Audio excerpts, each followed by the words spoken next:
Merci d'être là, Seigneur. Merci d'être présent. Merci de remplir cet endroit de ta présence glorieuse. Te savoir présent nous rassure.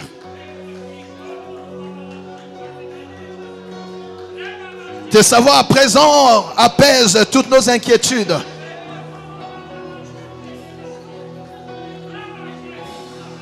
Nous nous savons pris en charge par ta grâce. Merci, Père. Oh, Jésus. Au-delà de nos faibles mots, nous voulons t'offrir nos acclamations qui expriment ce que nous ne pouvons pas dire avec nos faibles paroles. Reçois nos hommages, reçois nos remerciements, l'expression de notre gratitude. Nous t'acclamons, Seigneur, car tu es notre roi, le Dieu de notre salut. Règne au milieu de nous, règne au milieu de ton peuple, et surtout parle-nous. Alléluia.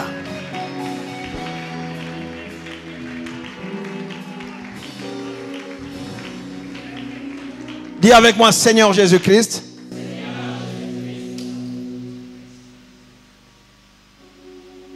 je suis ton appelé. Je suis ton élu. Parle-moi. Je veux t'écouter. Instruis-moi. Toi, mon cœur, écoute la parole de Dieu.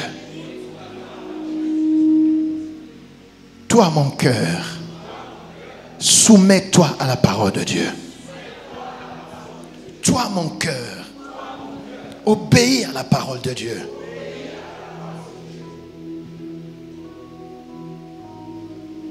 Au nom de Jésus-Christ. Amen. On peut acclamer le Seigneur.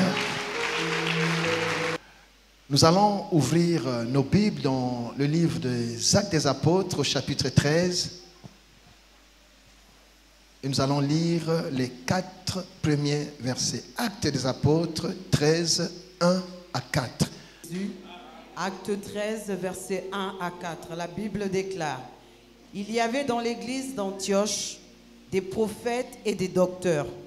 Barnabas, Siméon, appelé Niger, Lysius de Cyrène, Manaen, qui avait été élevé avec Hérode le tétrarque, et Saul. Pendant qu'ils servaient le Seigneur dans leur ministère et qu'ils jeûnaient, le Saint-Esprit dit: mettez-moi à part Barnabas et Saul pour l'œuvre à laquelle je les ai appelés. Alors, après avoir jeûné et prié, ils leur imposèrent les mains et les laissèrent partir. Barnabas et Saul, envoyés par le Saint-Esprit, descendirent à celui-ci et de là, ils s'embarquèrent pour l'île de Chypre. Parole du Seigneur. On peut s'asseoir, on acclame. Voilà, bien-aimés, vous avez compris, aujourd'hui, nous allons parler de l'appel. L'appel divin, l'appel de Dieu. Mais pas seulement, nous allons parler de l'appel et surtout de ses privilèges et des responsabilités que cela implique. L'appel de Dieu, 2 points, privilèges et responsabilités. L'appel de Dieu ou l'appel divin, 2 points, privilèges et responsabilités. Quelqu'un m'a suivi? Reprends pour toi-même: je suis un appelé de Dieu. Alors ce message te concerne. Amen.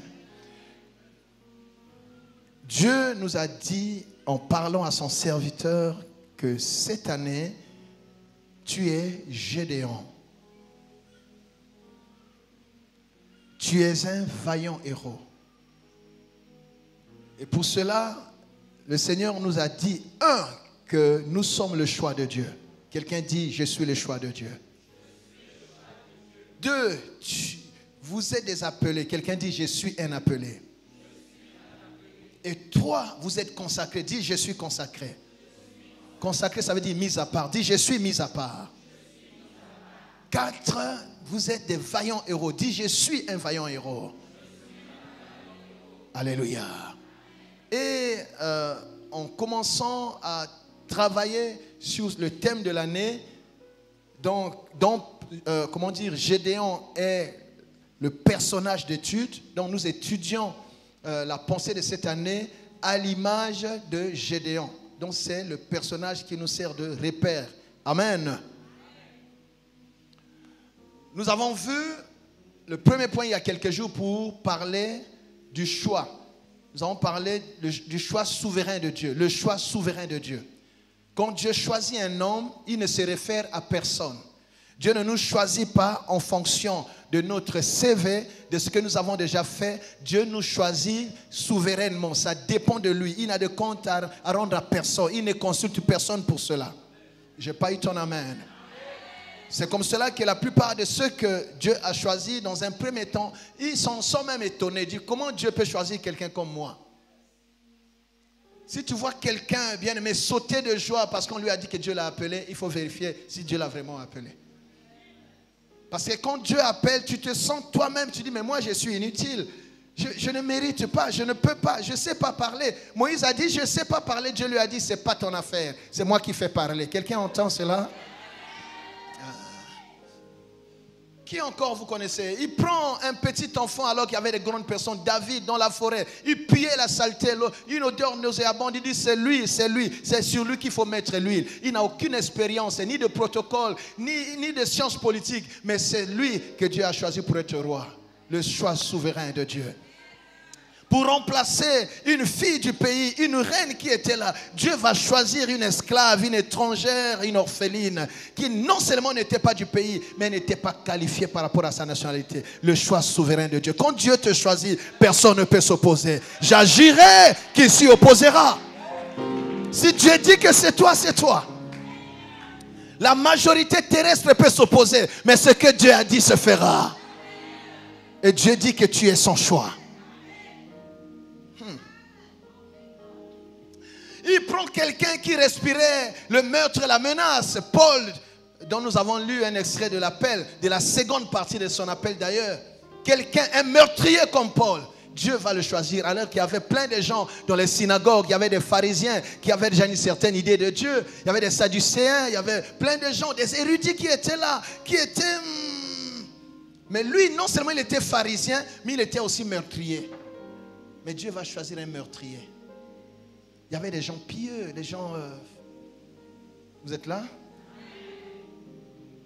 Et Paul, il n'a pas marché avec Jésus de son vivant sur la terre, du vivant de Jésus sur la terre.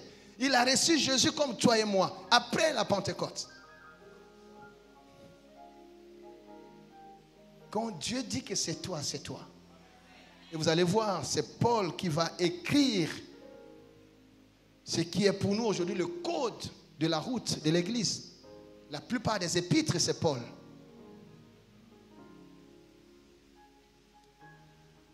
Dieu n'est pas influencé par ton passé pour t'appeler. Dieu t'appelle en fonction de la mission. Ça veut dire ce qu'il va faire avec toi. Tu es le choix de Dieu. Laisse les gens se battre avec ce que tu as été, avec ton histoire. Ce sont les historiens. Ils fouillent les archéologues, ils sont dans les fossiles. Laisse-leur ton histoire. Mais Dieu s'occupe de ton avenir. Dieu est dans le projet.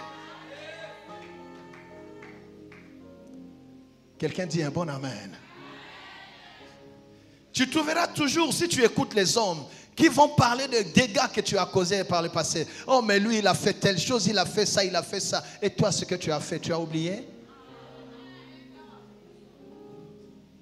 Quand Dieu t'appelle, c'est un nouveau départ qu'il te donne. Les choses commencent au moment de l'appel. Je n'ai pas eu ton amen. Dieu étonnera beaucoup de gens à ton sujet cette année. Tu es le choix souverain de Dieu. Quelqu'un dit, je suis le choix souverain de Dieu.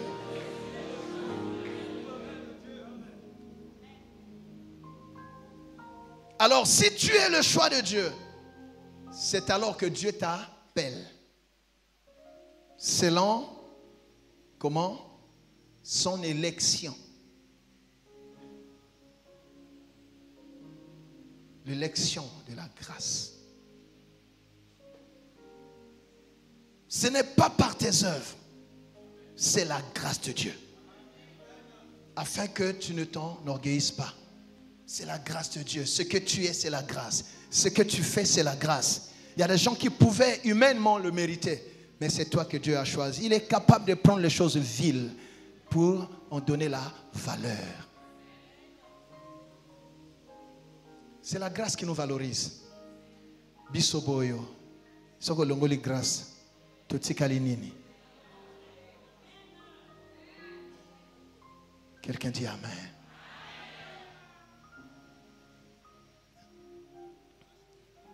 Alors, donc, ce que Dieu a choisi, c'est comme ça, quand vous lisez, je crois qu'on l'a lu les fois passées, Romains 8, 28, hein, ce qu'il a connu d'avance.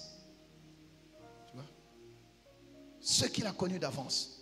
Donc, Dieu, en fait, il appelle ce qu'il a connu d'avance, ce qu'il a déjà choisi. Il dit à ses disciples, c'est moi qui vous ai choisi.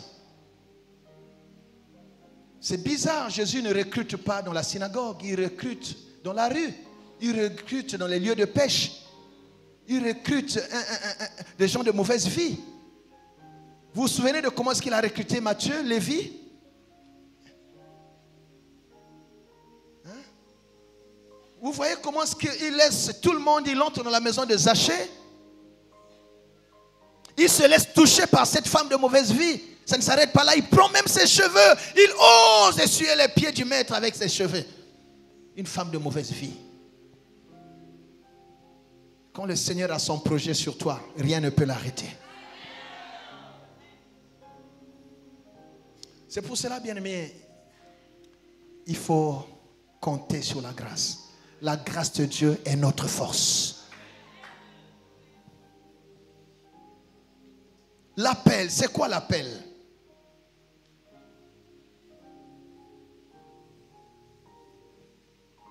L'appel de Dieu, privilège et responsabilité, pour parler comme ceux qui font l'administration, droits et devoirs, ou prérogatives et obligations. La pensée c'est la même, mais nous avons choisi privilège et responsabilité. Quand vous arrivez quelque part, si on vous dit ce que vous avez le droit de faire, ne quittez pas la personne sans lui demander qu'est-ce que vous n'avez pas le droit de faire. Parce que souvent c'est une petite disposition de la loi qui peut te faire perdre tous les privilèges, tous les avantages. Quelqu'un m'entend? Mais je crois qu'aujourd'hui on n'aura pas le temps de voir les deux. Nous allons certainement parler que des privilèges, d'une partie seulement des privilèges, parce que c'est tout un océan. Si tu peux vraiment passer du temps à examiner les privilèges que tu as en Christ, tu n'auras pas le temps pour autre chose. Je n'ai pas eu ton amen. C'est quoi l'appel? L'appel est une invitation pressante à venir. Une invitation pressante.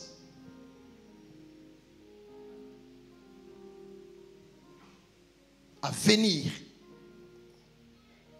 C'est-à-dire quand on t'appelle, on t'invite à venir. On t'a vu là où tu es, mais on te dit, on t'appelle. Ça peut être par ton nom, ça peut être par, nous allons le voir tout à l'heure, par des mécanismes spirituels, rattachés à la vocation et tout ça. Tu sens cet appel-là. On t'appelle à venir, à t'engager dans quelque chose. On t'appelle à prêter attention, à être focus sur quelque chose. Quelqu'un m'entend?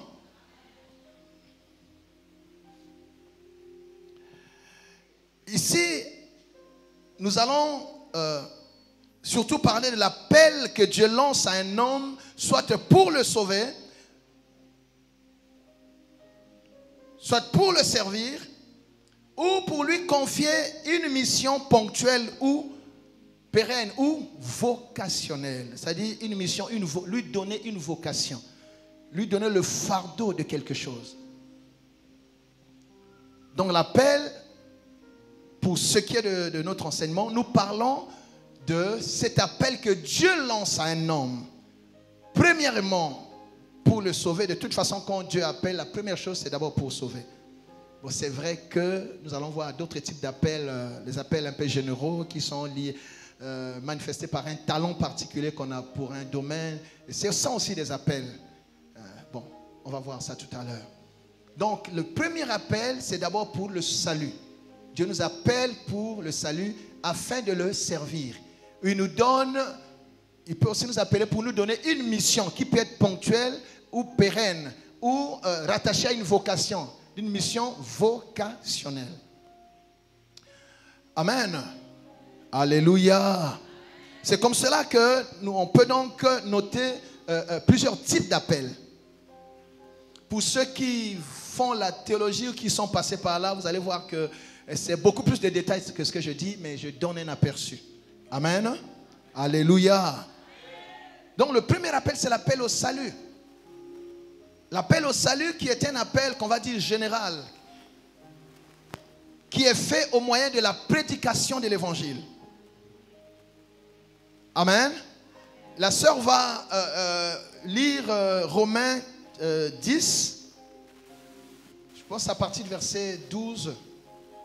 Romains 10 à partir du verset 12. Donc l'appel au salut qui est lié comment à la prédication de l'évangile. Donc si l'évangile n'est pas prêché, les gens ne seront pas appelés. À partir du verset 12, oui.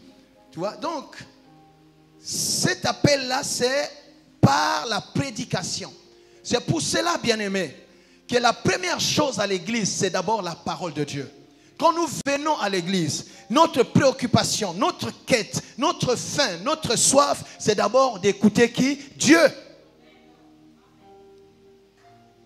Pourquoi écouter Dieu? Pour le connaître, afin de le servir. Parce qu'on ne peut pas adorer un Dieu qu'on ne connaît pas, on ne peut pas servir un Dieu qu'on ne connaît pas. Quelqu'un m'entend-il? Dieu a besoin des gens qui l'invoquent, mais qui l'invoquent en esprit et en vérité. Qui le servent, qui l'adorent en esprit et en vérité. Mais pour que ça soit en esprit et en vérité, cela dépend, bien aimé, du niveau de la connaissance qu'on a de Dieu. Même la qualité de nos prières est liée à notre niveau de connaissance de Dieu. Je n'ai pas eu ton amen. Comment invoqueras-tu un Dieu dont on ne t'a pas parlé? La sœur peut lire. Il n'y a aucune différence, en effet, entre le juif et le grec, puisqu'ils ont tous un même Seigneur qui est riche pour tous ceux qui l'invoquent. Car quiconque invoquera le nom du Seigneur sera sauvé. Quiconque invoquera le nom du Seigneur sera sauvé. Maintenant, qui peut invoquer le nom du Seigneur? Continue. Comment donc invoqueront-ils celui en qui ils n'ont pas cru? Comment ils peuvent invoquer quelqu'un en qui tu n'as pas cru? Si tu ne crois pas en quelqu'un, tu ne peux pas l'appeler, tu ne peux pas l'invoquer. C'est comme je vous dis souvent ici, une onction que tu ne respectes pas ne peut pas te bénir. Quelqu'un m'entend? Oui. Tu ne peux pas attendre quelque chose de quelqu'un en qui tu ne crois pas. Or, pour croire en lui, il faut qu'on te parle de lui. Continue. Et comment croiront-ils en celui dont ils n'ont pas entendu parler? Et on entend parler comment? Il faut que quelqu'un vous parle de lui. Oui. Et comment entendront-ils parler s'il n'y a personne qui prêche? Voilà. Donc c'est par la prédication de... Oui. Et comment y aura-t-il des prédicateurs s'ils ne sont pas envoyés? S'ils ne sont pas envoyés. C'est comme cela qu'à l'église, on a des messagers. On a des anges. Un ange, ça veut dire un envoyé, un messager. Amen. Oui. L'ange, ce n'est pas seulement l'ange spirituel qu'on ne voit pas, qui peut faire des apparitions, qui disparaît. Celui qui dirige une église, c'est l'ange terrestre de cette église. Je ne sais pas votre amen, mais c'est ça. Je vous ai déjà dit ça ici. Quand vous voyez les lettres qui sont écrites aux églises d'Asie mineure, on dit écrit à l'ange 2 d'Éphèse. Cet ange-là, ce n'est pas un ange invisible. C'est-à-dire c'est la personne que Dieu a placée devant cette église pour la diriger. Ici, qui est l'ange? C'est ça. Il ne faut pas avoir honte de le dire. C'est moi l'ange de l'église ici. Donc là, Dieu est en train de te parler par ma bouche. Donc Dieu m'envoie te parler. C'est lui qui m'a donné ce message pour aujourd'hui. La Bible, il y a 66 livres, mais il m'a envoyé dans ce texte qu'il a choisi. C'est comme cela qu'il est écrit. C'est poussé par que les hommes, de la part de qui? Et l'homme qui parle de la part de Dieu, c'est l'ange qui te parle. C'est le messager. Va maintenant au verset 17. Ainsi, la foi vient de ce qu'on entend, et ce qu'on entend vient de la parole de Christ. Vous voyez? Donc, l'appel au salut, et nous savons, c'était d'ailleurs le thème de l'année dernière, nous sommes sauvés par la grâce au moyen de la foi. Et la foi vient d'où? La foi vient de ce qu'on entend. Ce qu'on entend vient de la parole de Dieu. Donc, ce qui nous rend agréable à Dieu, c'est quoi? C'est la foi. Donc, si la parole n'est pas prêchée, tu n'auras pas la foi. Si tu n'as pas la foi, tu ne seras pas agréable à Dieu. Si, bien aimé, tu n'es pas agréable à Dieu, tu peux crier, parler, Dieu ne te connaît pas. Donc, l'Église est ce qu'est la qualité de la parole qui lui est enseignée. C'est pour ça que cette année, j'ai demandé à Dieu, et j'ai prié encore, que Dieu m'ajoute la grâce de l'enseignement.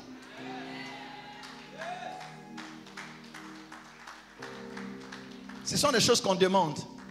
Ah, je ne suis pas spécialiste. Moi, je demande la grâce. Amen. Je compte sur la grâce de Dieu. Est-ce qu'on peut acclamer le Seigneur?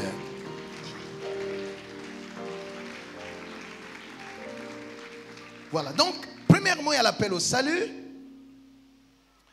au moyen de la repentance.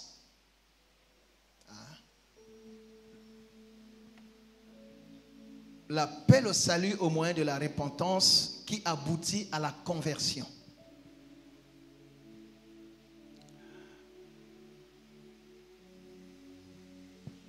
Tu ne peux pas accéder au salut sans passer par la repentance. Sans repentance, il n'y a pas de conversion authentique. On peut remplir les églises. Mais si les gens n'ont pas connu, ne sont pas entrés par la porte du royaume, c'est la repentance. Jean-Baptiste a enseigné la repentance. Jésus a pris le relais. Son premier message, c'est la repentance. Le message qu'il donne aux disciples, c'est la repentance. Le premier message de Pierre, quand les Juifs lui ont posé la question, dans Acte 2, 37, ils étaient vivement touchés par la parole. Que ferons-nous, hommes frères? Il pose la question à Pierre. Pierre a dit quoi? Premier mot, repentez-vous. Acte 2, 38. Et soyez baptisés au nom du Seigneur Jésus à cause du pardon de vos péchés, pour le pardon de vos péchés, et vous recevrez le don du Saint-Esprit. Dis avec moi la repentance. Si les gens ne passent pas par là, on peut appeler ça église, mais en réalité, ce n'est pas l'église. Parce que l'église, c'est l'assemblée des hommes et des femmes transformés.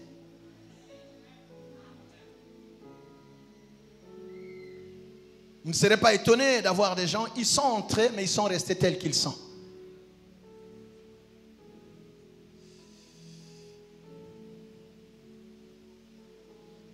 C'est pour ça que cette année, préparez-vous parce que je ne vous dirai pas forcément les choses qui vous plairont, mais ce sont des choses qui vous aideront.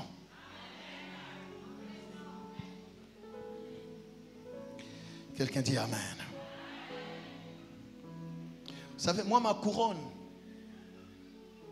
dépend de la qualité de l'église que je présenterai au Seigneur. Je ne serai pas couronné sur le nombre de gens qui se sont mariés. Parce qu'il y a des gens qui se marient sans avoir été un seul jour à l'église. Je ne serai pas couronné à cause du nombre de gens qui auront arraché des visas ou des voyages. Il y a des gens qui n'ont jamais prononcé le nom de Jésus qui voyagent sans avoir prononcé le nom de Jésus comme je l'ai dit. Donc le problème, ce n'est pas ça. Il y a des païens en puissance qui alignent les enfants comme ils veulent. Mais je serai couronné si je présente une église sans tache ni ride. Des hommes qui sont entrés tels qu'ils étaient. mais qui ne sont pas restés tels qu'ils sont entrés. Je n'ai pas eu ton amen. C'est pour cela, cette année, supportez-moi. Si avant on disait Jésus revient bientôt, mais aujourd'hui je peux vous dire Jésus revient très bien bientôt.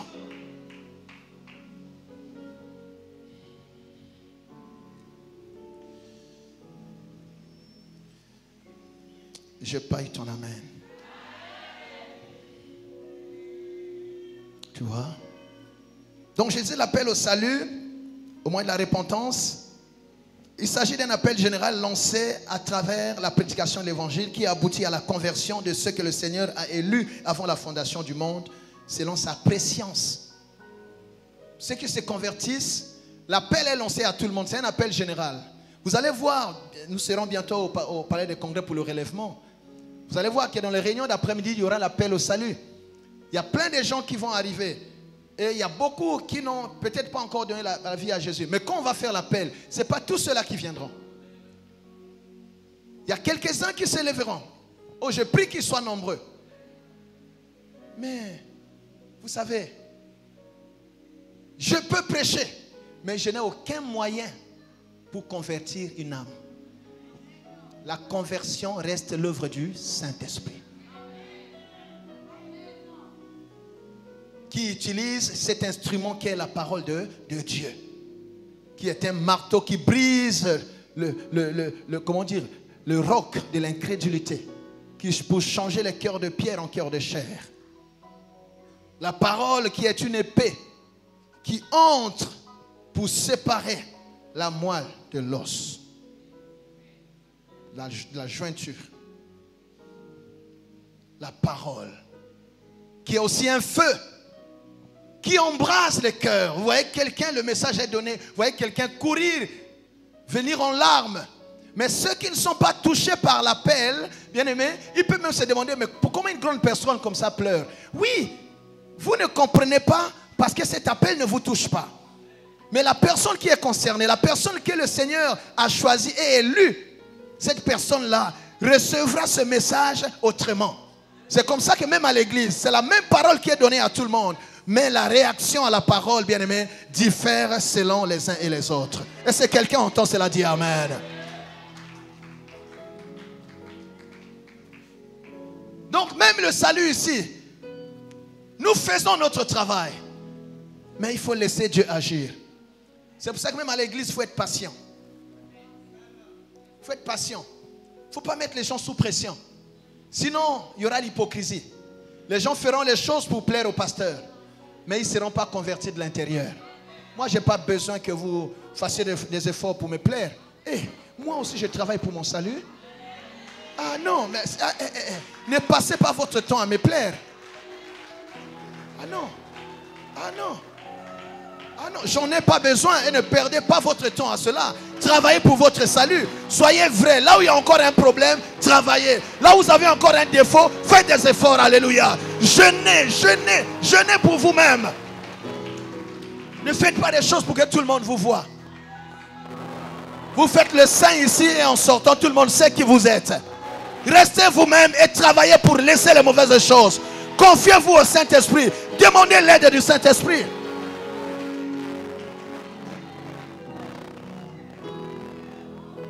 Ne soignez pas votre peau en gardant le venin en vous. Ne soignez pas la parure seulement. Travaillez à être transformé de l'intérieur, de votre homme intérieur. Je n'ai pas eu ton amen. Est-ce la parole de Dieu?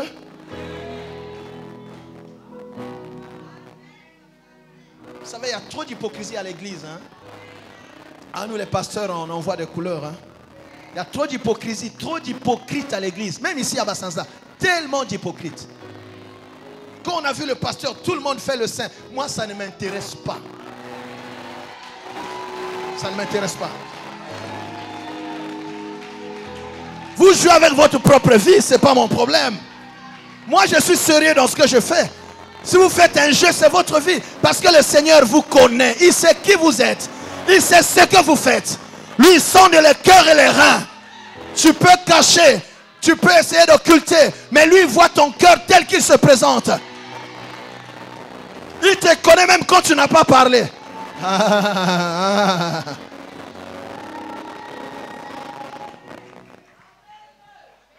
Est-ce toujours la parole de Dieu? Mais donnez-moi un bon amen.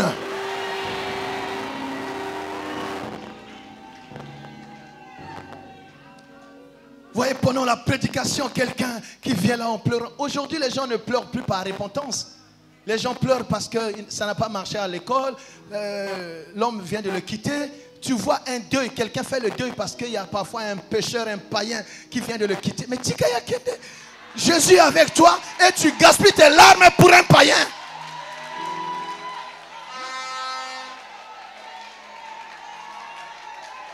Ce que tu ne sais pas, c'est que s'il fait une semaine de plus dans ta vie, c'est toi qui perds la vie.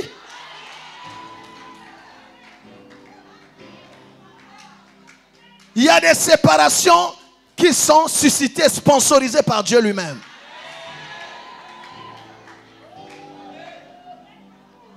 Non, est-ce que c'est toujours la parole de Dieu? On va peut-être pas terminer ce message, mais j'aimerais que vous me suiviez pas à pas pour le peu qu'on va dire. Et la prochaine fois, vous me rappellerez là où je me suis arrêté. Parce que je ne veux pas changer le message. Il y a des intercessions que Dieu ne coûte pas. Hein?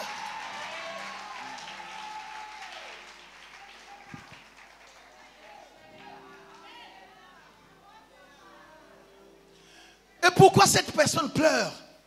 Tu sens la soif de Dieu dans ton cœur. Cette personne ne pleure pas parce qu'il faut de l'argent. Vous savez, il y a des gens qui viennent ici, ils sont à l'abri du besoin primaire. Si moi, pasteur, je passe mon temps ici à ne parler que de l'argent, je perds du temps à ces gens-là. Parce qu'il a l'argent qui peut lui permettre de se nourrir, même pendant un certain temps. Les gens ne viennent pas ici pour qu'on leur parle que de la terre. Si je ne parle que des mariages, voilà, il y a des gens qui se... Allez là-bas. Si je parle des voyages, vous entrez dans l'avion. Parfois, les 3/4 des voyageurs, c'est des gens qui n'ont jamais parlé de Jésus. À l'église, on vient pour plus que ça. Pour plus que l'argent. Pour plus que les mariages. Pour plus que les enfants. Pour plus que les voyages. Donc, pour parler comme les gens qui parlent le gros français, les politiques et les politologues, il faut changer de paradigme. Donc, si tu venais pour chercher le mariage, maintenant viens pour connaître Dieu et servir Dieu. Viens pour chercher Jésus. Parce que quand tu as Jésus, le mariage et tout, c'est un surplus. C'est la prime. Le principal, c'est Jésus. Et il te donne ça en prime. Si tu n'es pas recruté, tu vas réclamer les primes. Il y a des choses que Dieu ne donne qu'à ceux qui sont déjà fils du royaume. Dès que tu es fils du royaume, Dieu te donne les choses. Alléluia. Voilà, c'est ton héritage en tant que fils. Et il y a des choses aussi qu'il peut te refuser. Parce qu'il te connaît. Et c'est là où on doit avoir la sagesse. Ne pas juger sa relation avec Dieu. Donc, oh, j'ai mangé, j'ai pas mangé, j'ai les habits, j'ai voyagé. Non, non, c'est plus que ça. Je suis enfant de Dieu, cela me suffit. Dieu me donne ce qu'il me faut. Alléluia. Il ne me donne pas des choses qui risquent de me perdre demain.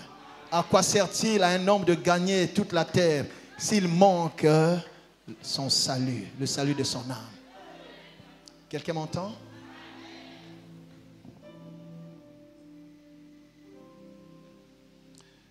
Quelqu'un dit, Seigneur, aide-moi.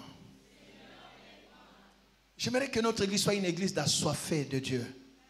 Quand tu arrives dimanche, tu dis, Seigneur, j'ai besoin de plus de toi dans ma vie. J'ai besoin de plus de Dieu dans ma vie. Besoin de plus de ta parole. Besoin de plus de ton esprit. Besoin de plus de connaissances. Besoin de plus de Saint-Esprit. Quelqu'un m'entend? Dieu donne à ceux qui ont soif et faim. La qualité, le niveau de ta soif, c'est ça qui va déterminer la réponse que Dieu va donner à tes prières. Je n'ai pas eu ton amen. Alors, un autre niveau d'appel, appel au service. Je ramasse. L'appel au service. Alors, les services ici, le ministère c'est aussi un service. Mais ici, je parle un peu des services intermédiaires. Pas pour dire que c'est négligeable, non. Je prends des exemples pour qu'on comprenne. voyez à l'église, tel qu'on est là, il y a des gens qui sont venus me voir direct, m'ont dit, pasteur, moi je veux servir, mais à nettoyer les toilettes. Quelqu'un m'entend? Généralement, on choisit des choses qui sont quand même propres, dignes.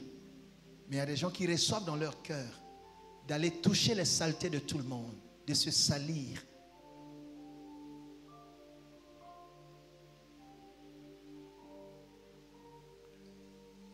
Il y en a qui on appelle dans le social. Tu es toujours prompt à soutenir, à aider, à venir en aide à quelqu'un qui est en difficulté. Il y en a qui ont un appel au travers les dons, les talents, à chanter par exemple. Quelqu'un m'entend? Tu as un appel, parfois tu t'oublies. Quand tu ouvres ta bouche, tu pries toujours pour les autres. Tu as un appel dans l'intercession. Parce que l'intercesseur ne prie pas pour lui-même. L'intercesseur, c'est un avocat. Il plaide pour la cause des autres. Et Dieu le paye par rapport à cela. Alléluia. Et à ce niveau-là, l'appel peut aussi se manifester par la vocation. La vocation, c'est quoi? C'est une orientation qui te pousse et t'attire vers une chose. Quand tu n'as pas fait, tu n'es pas tranquille. Tout le monde peut banaliser, mais toi, ça te préoccupe. Tu arrives dans un milieu, ici à l'église, tu vois une chose, tu dis, ah, mais pourquoi on n'a pas arrangé ça? Mais quand tu vérifies autour de toi, ça ne dérange personne. C'est toi qui trouves que c'est très sale. Et quand tu viens, tes yeux sont toujours vers cette chose-là. Mais tu vérifies autour de toi, ça n'émeut personne. C'est que c'est ton appel, c'est à toi de le faire. Ça peut être dans ta famille, ça peut être dans le pays, ça peut être à l'église. À ce moment-là, ne condamne pas les gens qui ne font pas parce que c'est toi qui as la mission de le faire. La preuve, ça te dérange. J'aimerais, ma soeur, mon frère, que tu te repositionnes dans ta vocation. Que tu te repositionnes dans ton appel. Dieu marchera avec toi dans le couloir de ton appel. Je n'ai pas eu ton amen. Il y a beaucoup de gens qui ont perdu plein de choses, plein d'opportunités parce qu'ils ne sont pas dans leur appel. Ils se mettent à imiter quelqu'un qui fait ici, qui fait là. Quand tu imites, tu perds ton temps et tu gaspilles tes opportunités. Quelqu'un m'a entendu? On peut être inspiré par un modèle, mais sans régner son propre appel. Quelqu'un m'entend, il dit, je suis un appelé de Dieu. Quelqu'un dit, j'ai un appel divin.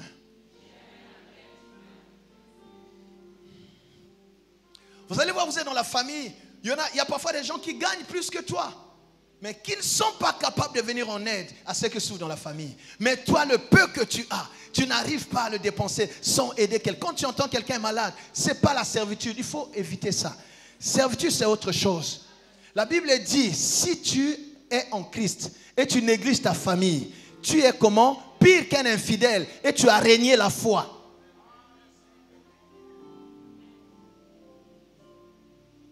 La servitude, je vous expliquerai ça. La servitude, c'est quelque chose que le diable t'impose. C'est un certain esclavage.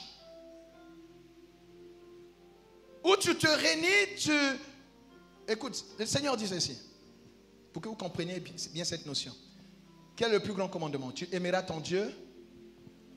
Comment? De ton cœur, toute ta force, de toute ton âme. Et après, c'est quoi? Ton prochain, plus que toi-même. Comme. Maintenant, la servitude, c'est quoi? Tu fais tout pour tout le monde, mais tu t'oublies. Tu ne t'aimes pas. Tu ne penses pas à ta maison. Tu ne penses pas à tes enfants. Tu ne penses pas à ta santé. C'est-à-dire, tu es là, ça devient la servitude. Tu ne peux pas aimer les autres si tu ne t'aimes pas toi-même. L'amour qu'on donne aux autres, c'est celui qu'on a d'abord pour soi-même. Je n'ai pas eu ton amen. Pourquoi les djihadistes se tuent? Parce qu'à leur vie, leur propre vie n'a pas de valeur. C'est comme ça qu'ils n'ont pas de problème pour porter une bombe à la ceinture et venir s'exploser et emporter beaucoup de gens avec eux. Parce que leur propre vie, ils n'attachent pas un grand prix. Quelqu'un m'a entendu? Voilà. Donc la servitude, c'est autre chose. Mais tel que tu manges, tu n'aimerais pas voir quelqu'un qui est à côté de toi dormir sans avoir à manger. Tel que tu t'habilles, tu ne supporteras pas de voir quelqu'un qui manque de tout à côté de toi. Quelqu'un m'a entendu? C'est la parole de Dieu? On acclame le Seigneur. Derrière la servitude, il y a un démon. Alléluia. Mais derrière l'hospitalité et tout, c'est l'amour. Or Dieu est amour. Quelqu'un m'a entendu? Si tu aimes, tu donnes. Tu aimes, tu partages. Tu aimes, tu assistes. Tu aimes, tu pleures avec ceux qui pleurent. Tu te réjouis avec ceux qui se réjouissent. J'ai pas eu ton amen. L'appel au service. Quand tu t'es levé pour dire Seigneur, me voici, envoie-moi, je vais le faire. Il faut le faire. Parce que Dieu va te payer. Dieu va te considérer suivant le me voici que tu lui as dit. Il y a des gens qui ont perdu le premier amour. C'est-à-dire qui ont oublié leur appel. Quand Dieu t'appelle, nous le verrons peut-être pas aujourd'hui, il te dit toujours quelque chose à faire. Il te donne une direction, une orientation. Il y a beaucoup de gens qui sont dans les ventres de poissons parce qu'on les attend à Ninive et ils ne présentent plus la voie de Tarsis. On vit, mais dans le ventre d'un poisson. Tu ne peux plus évoluer. Il y a des gens qui ont arrêté leur propre marche simplement parce qu'ils ont oublié le cahier de charge de Dieu quand Dieu les a appelés, la mission qu'il leur a donnée. Ils prennent des engagements qui n'honorent pas. Quelqu'un m'entend? Jésus. Et le service, en fait, c'est pour répondre aux besoins du royaume. Qui voit Dieu? Nous servons Dieu en servant son église. Qui est l'église? L'église, c'est toi, l'église, c'est moi. Donc, on sert Dieu en servant l'homme de Dieu, en servant son prochain. Dieu est esprit. Il a besoin de toi pour parler à ton frère, parler à ta soeur. Il a besoin de tes pieds pour emmener le message quelque part. Il a besoin de ton argent pour financer l'évangélisation. C'est comme ça que tu sers. Proverbe 3, verset 9 dit, servez Dieu avec vos biens. Quand nous disons, offrons à Dieu, c'est une façon de parler. C'est parce que notre langage est limité. Toi, tu peux enrichir Dieu. Ce que tu as, c'est lui qui a donné. Mais ce que tu fais, tu sers Dieu avec ce qu'il t'a donné. C'est ça. C'est ton adoration quand tu donnes l'offrande. C'est ton adoration quand tu soutiens l'œuvre de Dieu. Et tout ce que nous faisons dans la maison de Dieu, c'est d'abord pour notre bien. Je vais vous dire, ça n'ajoute rien à Dieu. Dieu est trop grand pour être renforcé par ce que tu lui donnes. Dieu n'est pas riche, Dieu c'est la richesse. C'est simplement des principes qu'il a mis en place pour nous aider à accéder à ce qu'il a disposé. Quelqu'un m'entend? Réponds aux besoins de Dieu. Quand tu sens quelque chose, une flamme dans ton cœur, réponds et fais ce que Dieu te dit de dire.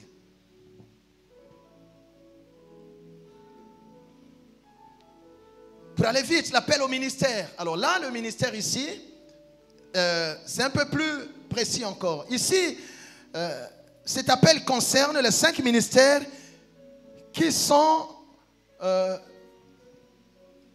en fait une répartition de l'onction de Jésus sur des hommes et des femmes qu'il a lui-même choisis et élus. Donc c'est son onction à lui. Parce que c'est lui qui a reçu le mandat. Il a dit dans Isaïe 61, c'est la prophétie qui a été reprise par Luc 4, 18. L'Esprit du Seigneur l'Éternel est sur moi. Il m'a oint pour. Et quand il a fini sa mission terrestre, qu'est-ce qu'il fait? Il répartit cette onction sur des hommes et des femmes qu'il a choisis. Lui, il avait les 5. Il était pasteur, il était apôtre, il était prophète. Vous êtes là? Il était docteur évangéliste. Il était pasteur. Il avait tout en lui. Maintenant, quand il part, il fait quoi? Il fait quoi? Il est imparti maintenant. Donc, il prend des portions de son onction globale. Il dépose dans chaque homme qu'il a choisi. C'est ainsi que ces hommes, bien aimés, ils sont des dons. Quelqu'un m'a entendu? Donc, un homme ne peut pas tout avoir. Même si, suivant les besoins du royaume, il peut arriver. Quelqu'un, est-ce que vous êtes là, bien aimé? Il peut arriver que vous arrivez là où il n'y a pas d'évangéliste. Vous êtes pasteur. Le Seigneur, dans sa liberté, sa souveraineté, peut vous utiliser comme un évangéliste. C'est pour ça qu'il ne faut pas s'enfermer dans les titres et les fonctions et les noms des ministères. Faites seulement ce que vous ressentez. Faites ce dont vous ressentez le fardeau. Faites ce que Dieu vous pousse à faire. Il peut arriver des endroits où le pasteur parlera comme un prophète. C'est pour répondre aux besoins du royaume. Jusqu'à ce que le prophète soit suscité. Je n'ai pas eu ton amen. Il peut arriver des endroits où l'évangéliste parle comme un docteur. Bien aimé, de toute façon, les 5 onctions ont pour mission, bien aimé, ont pour vocation de donner la parole. Les 5 ministères sont des ministères de la parole. Allez, faites de toutes les nations des disciples et enseignez-leur tout ce que je vous ai prescrit. C'est là. Donc l'envoyé va avec un message. Le message c'est quoi? C'est la parole de Christ. Avec la portion d'onction que Dieu lui a donnée. Dans la mesure de la grâce que Dieu lui a donnée. Il n'y a pas un homme qui soit rempli de tout ça pour dire qu'il n'a besoin de personne. Non. C'est pour ça qu'à l'église, la différence est une richesse.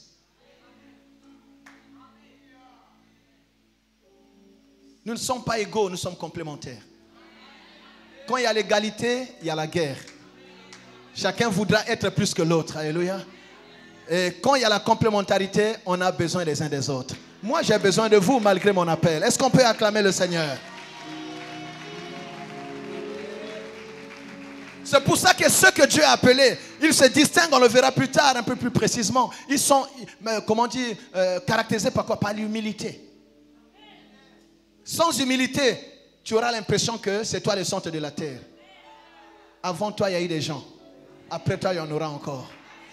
Tu n'es pas le centre de la terre. Tu fais juste ta part de travail. Tu joues juste ta partition de l'orchestre. Je n'ai pas eu ton amen.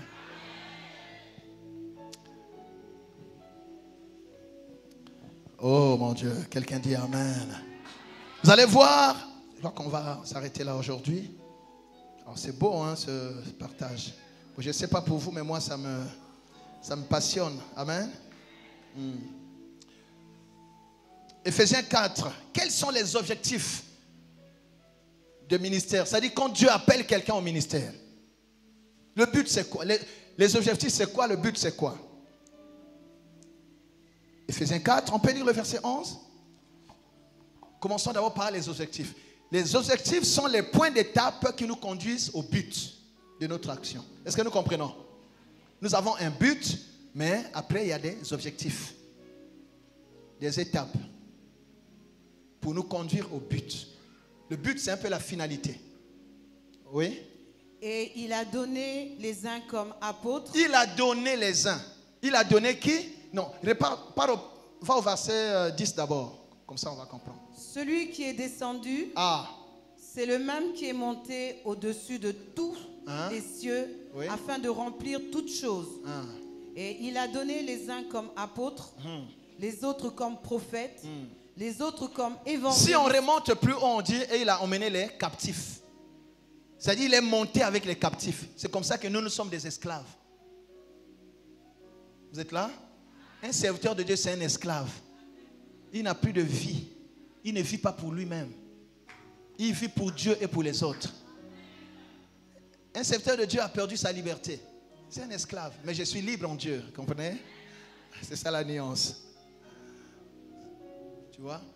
Donc, il a emmené les captifs. Il a emmené les captifs. Et quand il les emmène là-bas, après, il fait quoi? Il les donne. Quand il les appelle, il les prend il est rempli de tout ce qu'il faut. Après, il fait quoi? Il les donne. Les uns comme apôtres. Ce qu'on donne, c'est un don. Donc un apôtre, c'est un don. Un pasteur, c'est un don. Un évangéliste, c'est un don. Un docteur, c'est un don. Un prophète, c'est un don. Est-ce que quelqu'un m'a entendu? Oui. Vas-y. Et il a donné les uns comme apôtres, oui, les autres comme prophètes, oui, les autres comme évangélistes, oui, et les autres comme pasteurs, oui, et docteurs. Pourquoi? Pour le perfectionnement des saints. Ça, c'est le premier objectif. Pour le perfectionnement des saints. Oh, ça ne vous touche pas? Non, écoutez. Le perfectionnement de qui? Des saints. Mais tu es déjà saint, comment on te perfectionne? C'est bizarre, non? Tu es déjà saint et on doit encore te perfectionner. C'est pour dire que la sainteté, c'est une grâce. C'est une imputation. C'est-à-dire le Seigneur nous impute sa sainteté quand nous nous convertissons. Il nous déclare saints. L'église est constituée des saints. On nous appelle l'assemblée Armée de Victoire Centre-Ville, l'assemblée des saints. Tu n'es pas saint parce que tu n'as pas de péché ou parce que mais tu es saint. Pourquoi? Parce que le Seigneur t'a justifié, il t'a pardonné, il t'a lavé. C'est-à-dire, il te donne, il te partage sa sainteté. Tel qu'il est, tel tu es. Ça n'a rien à voir avec ta marche. Maintenant, qu'est-ce que cela implique? Comme tu es saint, alors tu dois maintenant te sanctifier. Tu ne te sanctifies pas pour gagner la sainteté, mais c'est parce que la sainteté t'a été donnée que tu es obligé de marcher dans la sanctification. Est-ce que nous comprenons cela?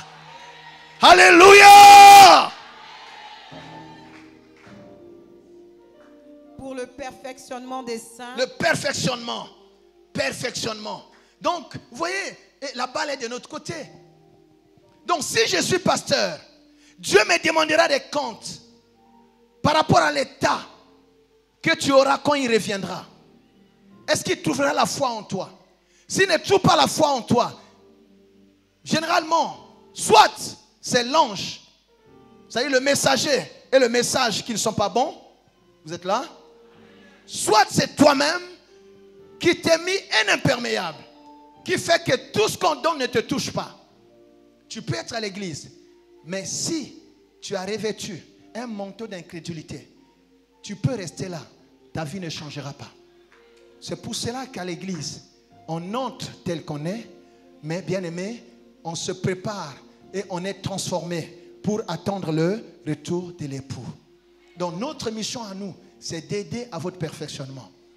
Quand quelqu'un t'a connu l'année dernière, quand il revient, il doit voir tes progrès. Tu as progressé en quoi? Dans ta parole, dans tes réactions. Si tu restes colérique, malgré toutes ces années que tu as faites à l'église, ce n'est pas normal. Ce n'est pas normal. Alléluia. Dis-moi, qu'est-ce que tu as déjà abandonné? Dis-moi, quel est le domaine de ta vie où tu as fait des progrès? Ah, ce n'est pas ici qu'on va le remarquer. C'est surtout au quartier là-bas. Là où le pasteur n'est pas, là où les frères de l'église ne sont pas. Quel est le domaine où on dit non, cet enfant, non, sa vie a changé. La Bible dit, nous sommes entourés d'une nuée de témoins. Tu peux venir à l'église, c'est que tu ne t'es pas encore transformé. Tu n'as pas été perfectionné. Paul dit à Timothée que tes progrès soient évidents devant tous. Tu as progressé en quoi? Je savais que je perdrais des amens.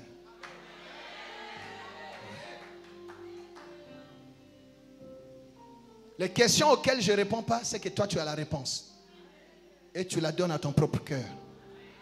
Vous savez, dans la vie, il faut être vrai. Sois toi-même. Là où il y a encore des efforts à faire, fais. Ne te passe pas pour quelqu'un que tu n'es pas. Travaille sur toi-même. Travaille sur ton cœur. S'il faut jeûner, les vraies raisons de jeûne, c'est ça. Tu perds ton temps à jeûner pour un mariage. Jeûne pour casser l'incrédulité. Jeûne pour casser la colère. Jeûne pour casser tout ce qui t'éloigne de Dieu. Et après, tu verras que dès que cet obstacle est parti, la porte est ouverte pour gagner ce que Dieu t'a déjà préparé. Je n'ai pas eu ton amen. Acclame le Seigneur si tu crois ce message. Oui, le perfectionnement des saints. pour le perfectionnement des saints en Oui. vue de l'œuvre du ministère. Deuxième chose, l'œuvre du ministère. Quelqu'un me dit l'œuvre du ministère. L'œuvre de Dieu nous concerne nous tous. Ce n'est pas seulement l'affaire du pasteur. Tu fais l'œuvre de Dieu avec ton argent. Avec, je ne sais pas ce que tu peux faire à l'église. Tu contribues aussi à l'œuvre de Dieu. Moi, mon travail, c'est de t'enseigner, de te révéler, de te montrer ce Dieu-là pour que tu commences à l'aimer. Parce qu'on ne peut pas servir valablement quelqu'un qu'on n'aime pas. Dès que tu découvres la nature de Dieu, tu découvres l'amour de Dieu, tu découvres ce qu'est Dieu, tu vas commencer à l'aimer et tu vas faire son œuvre. L'église est constituée des sacrificateurs comment? Rois. Donc nous sommes tous des serviteurs.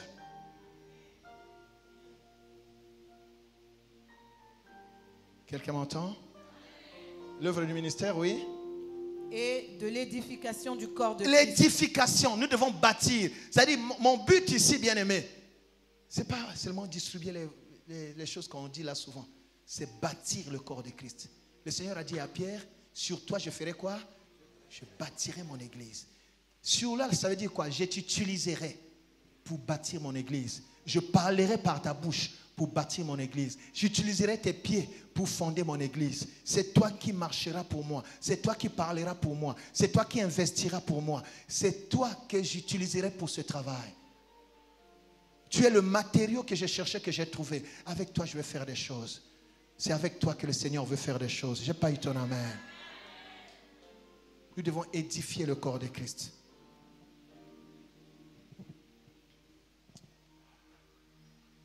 Maintenant, le but, jusqu'à ce que nous soyons... jusqu'à ce que, vous voyez, non? Ça, c'était les étapes. Jusqu'à ce que, c'est maintenant le but. Nous Oui? soyons tous parvenus à l'unité de la foi. L'unité de la foi, ça c'est le but. Et de la connaissance du Fils de Dieu. La connaissance parfaite du Fils de Dieu. Oui. À l'état d'homme fait à la mesure de la stature parfaite de Christ. Le but, c'est quoi? C'est conduire les saints à la mesure de la stature, comment? Parfaite de Christ. C'est là où la Bible dit, tel il est, tel nous sommes. Ce qu'il a connu d'avance, il les a aussi prédestinés à comment? À être semblables à l'image de son Fils. Nous sommes prédestinés à ressembler à Jésus. Pas à ressembler à grand-père, à ressembler à grand-mère, non. À ressembler à Jésus. Il y a des gens qui sont réclamés par des histoires de leur famille, réclamés par la coutume, réclamés par les pratiques. Tu es au 21e siècle, mais tu reproduis la vie de quelqu'un qui a vécu au 19e siècle. Non, son grand-père, on nous raconte, il était comme ça. C'est qu'il entend, il buvait comme lui là. Hein? Tu ne peux pas reproduire son alcoolisme. Je n'ai pas eu ton amen. Mais toi, tu es appelé à être perfectionné afin de ressembler à qui? À Jésus. Tel il parle, tel tu parles. Tel il s'habille, toi tu t'habilles. Je n'ai pas eu ton amen. La sainteté, c'est une imputation, c'est une qualité, c'est un statut. La sanctification, c'est un travail au quotidien, c'est un processus. C'est pour ça que je disais, il faut être patient. Il y a quelques années dans cette église où nous recevions parfois des sœurs, tu vois une sœur avec une tête à 3 temps. Ici, cheveux jaunes, là, cheveux rouges, là, cheveux violets. Mais quand quelqu'un vient pour que tu imposes la main, tu sens que tu dis, Seigneur, battez la maboko nangai. Amen, amen, amen, amen. Mais il fallait être seulement patient. La parole a fait son travail. Et le Saint-Esprit a accompli les desseins de Dieu. Alléluia. Petit à petit, tu vois la tête s'uniformiser. Tu vois la jupe changer de taille, de longueur. Amen, amen, amen. Il y a des gens prétextant la chaleur. Tu as des gens qui venaient carrément en cinglé. Il y a des parties de la femme qu'on n'expose pas. Mais vous avez des sœurs qui veulent nous montrer qu'elles sont plus européennes que les blancs. Amen. Tu vois. Il ne faut pas la brutaliser. Il ne faut pas. Laissez seulement. Laissez la parole faire son travail. Quelques temps après, tu vois, les manches commençaient à pousser. Après, ça descend là. Après, ça monte jusqu'ici. Après, tu as des gens qui n'arrivent même plus à laisser les genoux au dehors. Bon, vous n'allez pas, on va pas vous demander d'être comme les autres là-bas et tout. Mais on s'habille avec des décences. Amen. Ça, c'est le Saint-Esprit qui fait le travail. Alors, donne-moi un bon amen. Ah, le pasteur, il peut vous en parler. Hein? Il y avait des gens ici, tu parles et ils démarrent au quart de tour. Mais aujourd'hui,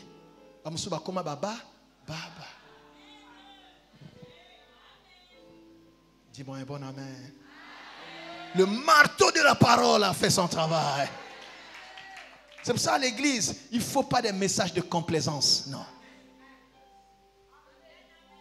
On ne peut pas former un corps de Christ au rabais. Nous devons présenter au Seigneur une église sans tache ni ride. Donc, il ne faut pas, oh Yinangai, je fais mon travail.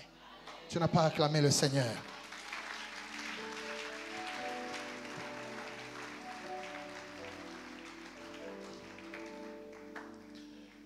En dehors de ces appels vraiment très spirituels, nous avons aussi des appels, des vocations qui sont un peu des vocations générales. Quelqu'un a un talent particulier dans telle chose, un truc dans telle chose. Il y a des gens qui ont une vocation pour faire la politique. Il y en a qui vont en politique parce qu'ils font un calcul, je vais avoir un peu d'argent. Mais il y en a qui ressentent dans leur cœur le besoin de faire la politique parce qu'ils veulent répondre aux doléances, aux besoins de leur population. Ça, c'est une vocation. Ce n'est pas incompatible avec la foi. Ce n'est pas incompatible. Tu ressens ça, tu viens, je prie. Mais moi ici, si on m'appelle, mais moi c'est une décision personnelle. Je ne fais pas la politique parce que je vais perdre la liberté de mon message. Parce que tu vas être forcément partisan. Mais moi je vais avoir la liberté de parler et à un camp et à un autre. C'est comme ça qu'on ne peut pas me mettre dans une boîte. Mon évangile ne peut pas être acheté. Je ne peux pas courir après quelqu'un, faire allégeance à une idéologie et risquer de régner Christ. Ça, non. Mais si Dieu t'appelle à cela, moi je prierai pour toi. Quelqu'un dit Amen. Ça, c'est un choix. Si tu ressens, tu viens, je prie pour toi. J'ai reçu il y a quelques jours un homme qui dit, moi, quand je suis rentré de l'Europe, tous les temps que j'ai fait en Europe, quand je rentre au village, je dis, quoi? Les gens vivent comme ça. Je souffrais dans mon cœur, je dis, non, c'est pas possible. Et j'ai commencé à faire des choses, les populations ont dit, non, c'est toi qui vas être notre député. Et c'est comme ça que c'est parti. Le fardeau a précédé quoi? L'élection. Enfin, l'élection humaine. En fait, le fardeau, c'est déjà la prédisposition que Dieu a mis dans son cœur. Après, ça a précédé la reconnaissance des gens qui étaient là. Je n'ai pas eu ton amen. Fais des choses par appel.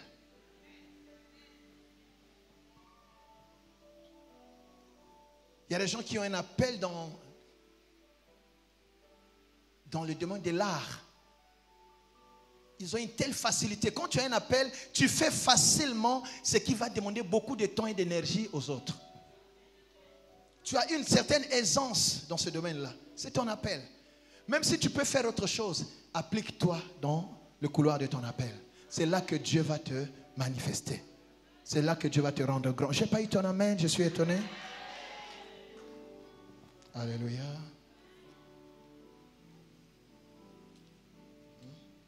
Tu as l'appel à la médecine. Tu ne supportes pas de voir quelqu'un malade. Tu as une vocation. Je vous ai déjà dit ça ici. Ceux qui n'ont pas de vocation, quelqu'un peut mourir entre ses mains, il passe tout de suite à autre chose. Mais quand c'est ta vocation, tu vas souffrir. Bon, ici, je n'ai pas beaucoup vu, mais ailleurs, tu vois comment le médecin te reçoit. Il fait de chaque cas un cas important et particulier. Et quand quelqu'un meurt, tu vois combien il est triste. Vous êtes là? Mais quand ce n'est pas la vocation, c'est l'argent. Quand ce n'est pas la vocation pour toucher aux malades, tu demandes d'abord l'argent. C'est ton cœur ne bat pas pour la guérison des gens.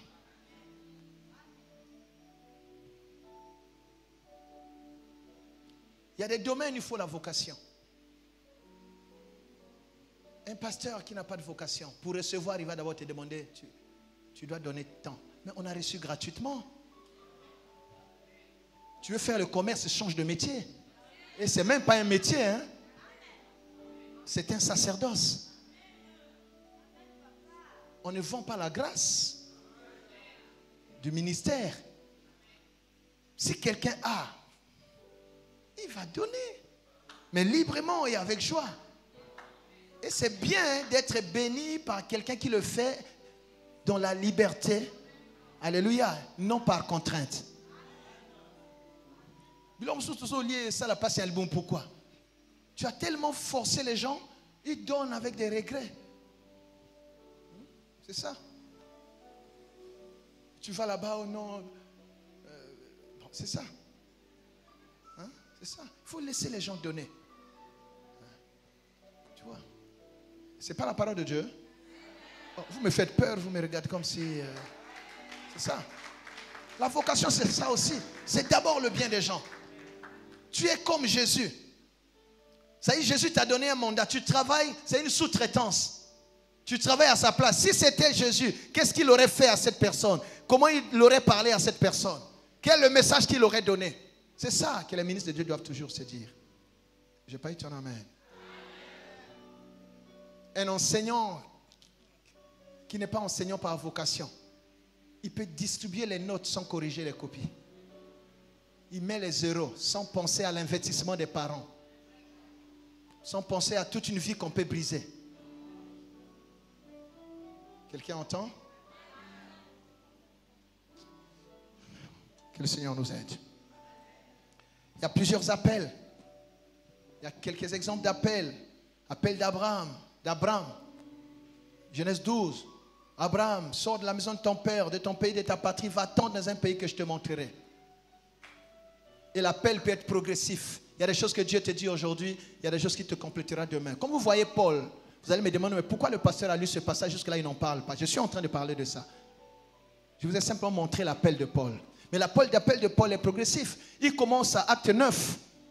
Il le prend, un meurtrier. Il le prend, il le change et il l'envoie.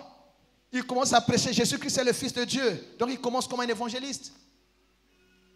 Quand vous allez à acte 13 que nous avons lu, la Bible dit, il était au milieu des docteurs et des prophètes.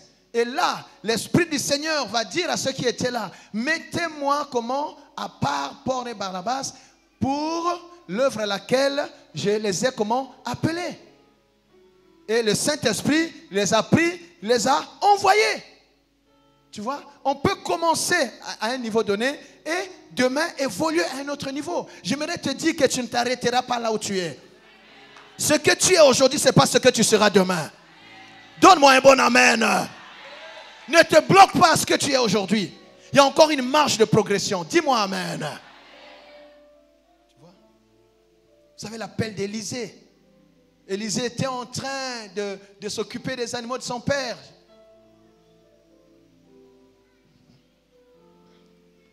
Dans 1 Roi 19, 16 à 19, on l'appelle et automatiquement il commence à suivre Élie.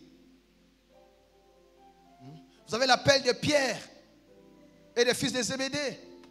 Ils ont fini la pêche. Le Seigneur a dit, laissez vos filets, faites quoi? Suivez-moi, je vous ferai pêcheurs d'hommes. Vous allez voir que le Seigneur appelle qui il veut. Il n'a pas recruté dans les synagogues comme j'ai dit. Il a pris les gens de rien. Il a pris des pêcheurs. Il laisse l'église à un pêcheur. Pêcheur de poissons.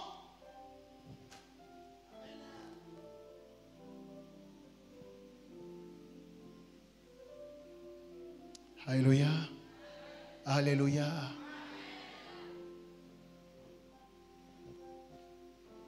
Ce n'est pas ton CV qui importe. C'est ce qu'il veut faire avec toi qui est important.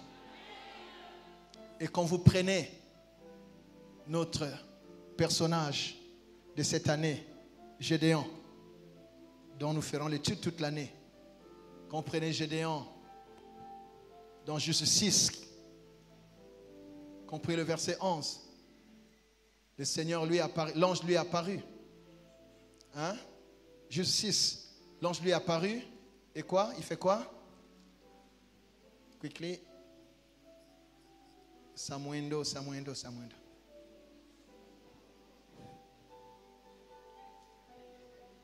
Puis vint l'ange de l'Éternel, et il s'assit sur le térébinthe d'Ophra, qui appartenait à Joas de la famille d'Abiézer. Gédéon, son fils, battait du froment au pressoir pour le mettre à l'abri des mendiants. L'ange de l'Éternel lui apparut et lui dit, l'Éternel est avec toi, vaillant héros. L'Éternel est comment? Avec toi. Je suis en train de parler de l'appel de Dieu. Vous allez voir que tous ceux que Dieu a appelés, il les a toujours trouvés en train de faire quelque chose. Rarement Dieu a appelé un paresseux. Demandez à David, il vous dira que Dieu l'a trouvé en train de s'occuper des animaux de son père. Demandez à Moïse, lui aussi il était en train de s'occuper du troupeau. L'appel de Moïse dans Exode 3, verset 4. Dieu lui a apparu au travers d'un buisson. Vous êtes là? Oui.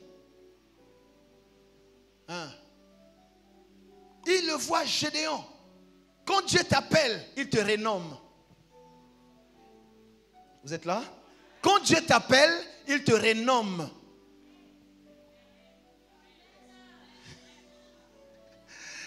Là, je commence par les privilèges, on va continuer la prochaine fois. Quand Dieu t'appelle, il te renomme.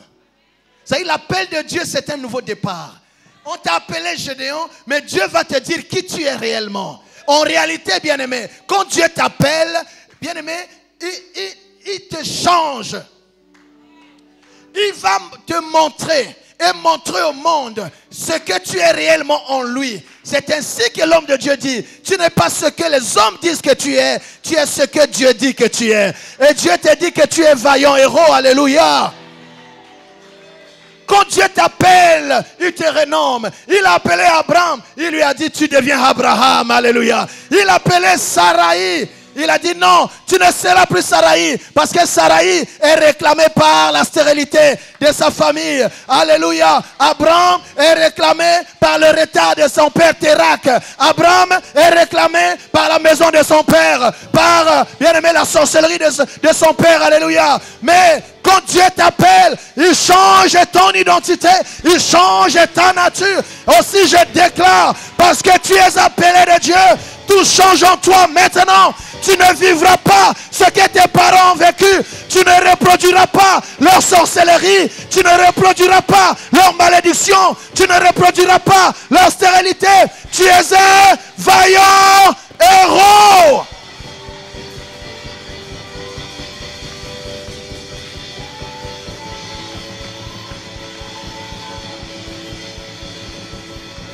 Quand il trouve Gédéon, il dit Gédéon, tu ne te connais pas.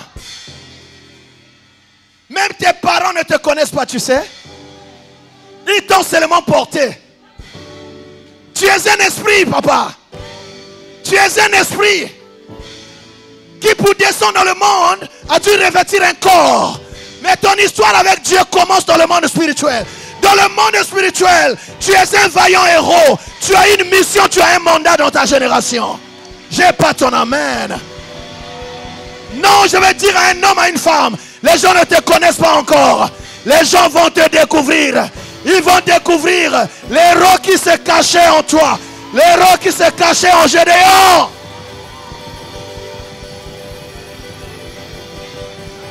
Tu es un appelé de Dieu.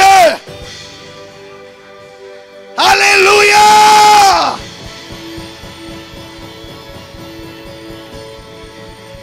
Je n'ai aucun remède contre ton passé. Ton passé est passé. Il est caduque. Il est dépassé. Il est démodé. Il ne reviendra plus. Mais je te parle de ton avenir. La Bible déclare, je connais le projet que j'ai formé pour toi. Ce n'est pas un projet de malheur, mais c'est un projet de paix et de bonheur pour te donner un avenir et quoi? Et de l'espérance. Moi, je suis dans le projet. Moi, je suis dans l'avenir. Je parle de ce que Dieu va faire. Ton passé est ce qu'il a été. Ce n'est pas mon problème. Dieu m'a établi son ministre, son porte-parole pour ce qu'il va faire avec toi. Tu es Gédéon, c'est ton passé. Oh stérile, c'est ton passé.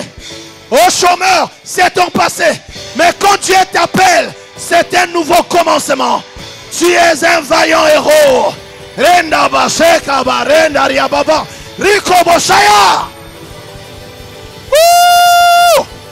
Alléluia.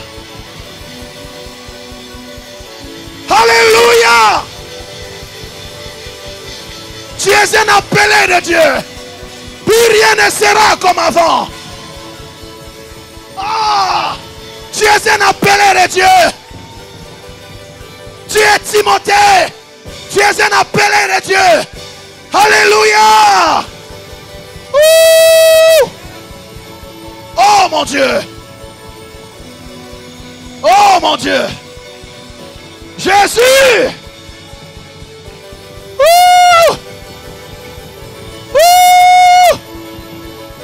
Yahweh. Ah.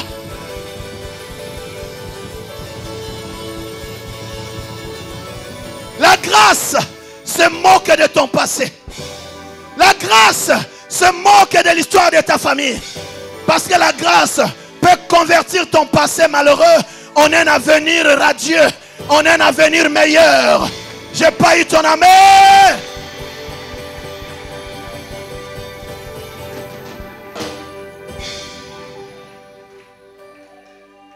Il appelle Saul et il le fait devenir Paul. Saul, c'est le meurtrier. Paul, c'est l'ouvrier du Seigneur. On a connu Saul. On va découvrir Paul. On va découvrir. On va te découvrir. Bien-aimé, on va te découvrir. Oh! Pourquoi tu ne crois pas cette parole?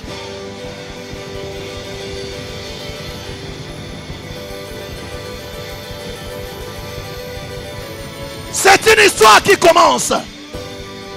C'est une histoire qui commence. Oh, alléluia. Alléluia. Ouh. Oh mon Dieu. Alléluia. Jésus. Oh. Oh. Quand Dieu t'appelle, il te renomme. Stérile, c'est pas le langage de Dieu. Celle qu'on a appelée la stérile, Dieu la rend fertile 7 fois pour se moquer de ceux qui t'ont déclaré stérile. La stérile enfantera 7 fois. Oh mon Dieu. Oh mon cher. Ce que tu crois, c'est ce que tu reçois. Reçois cela, maman. Reçois cela selon la foi qui t'a fait lever. Reçois cela au nom de Jésus. Oh. Reçois cela, ma soeur. Reçois cela dans ton cœur. Nous acclamons le Seigneur.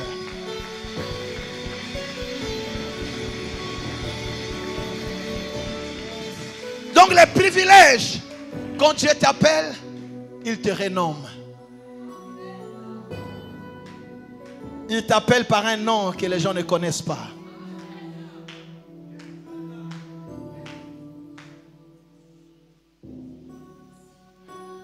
Reçois la grâce de Dieu, ma fille. C'est pour cela, bien-aimés, je vous exhorte à faire confiance à la grâce de Dieu. L'appel justifie. Il est écrit, tout concourt au bien d'eux et de ceux qui sont appelés selon son dessein bienveillant.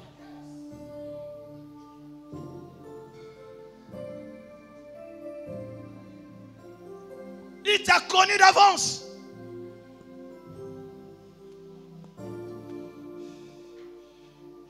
Dis, j'ai un appel divin.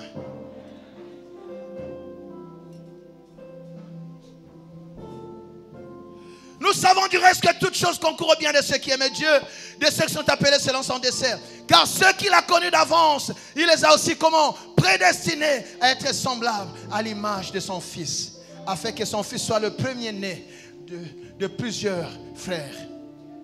Et ceux qu'il a prédestinés, il les a aussi appelés. Oh mon Dieu. Ceux qu'il a appelés, il les a aussi justifiés. Et ceux qu'il a justifiés, il les a aussi glorifiés. L'appel justifie. Quel que soit ce qu'on dit de toi. Mais l'appel de Dieu te justifie. L'appel de Dieu te sanctifie. L'appel de Dieu te lave. L'appel de Dieu remet les compteurs à zéro. L'appel de Dieu te donne un nouveau départ, un nouveau commencement. J'ai pas eu ton amen. Et l'appel de Dieu te glorifie.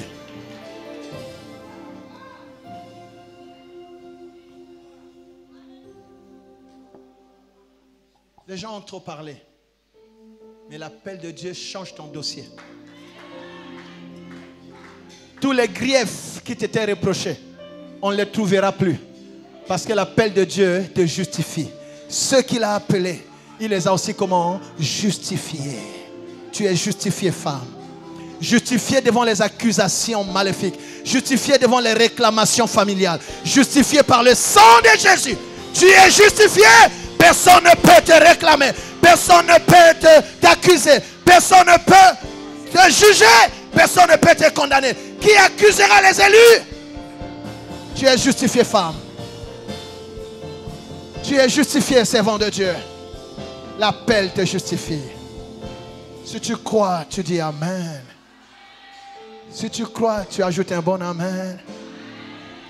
Si tu crois, tu donnes l'amen de l'appelé de Dieu. Si tu crois, tu dis amen de justifié. Tu es justifié. Il n'y a donc plus de condamnation pour ceux qui sont en Jésus-Christ. Parce que ceux qui sont appelés, ils sont aussi justifiés, ils sont glorifiés. Nous acclamons le Seigneur. Est-ce qu'on peut le faire debout? Quand tu acclames, c'est une façon de dire, je reconnais que je suis un appelé.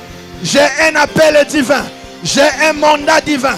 Je réussirai mon mandat. J'accomplirai mon mandat. Je vivrai les bénéfices, les privilèges de mon appel et de ma vocation. Je n'échouerai pas. Si on a qui ont échoué, moi je n'échouerai pas. Je suis Gédéon, mais je suis surtout vaillant héros. Alléluia. On a connu Gédéon, mais on va découvrir un vaillant héros. Je suis un vaillant héros. Ceux qui m'ont méprisé se sont trompés à mon sujet. Ceux qui m'ont minimisé, ils découvriront un vaillant héros. 2023, c'est mon année.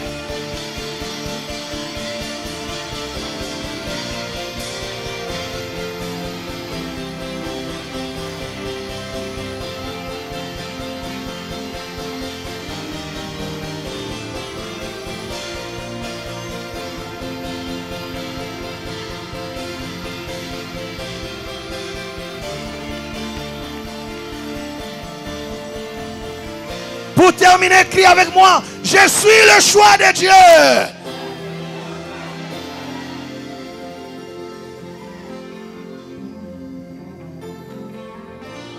J'ai un appel divin. J'ai le mandat de Dieu.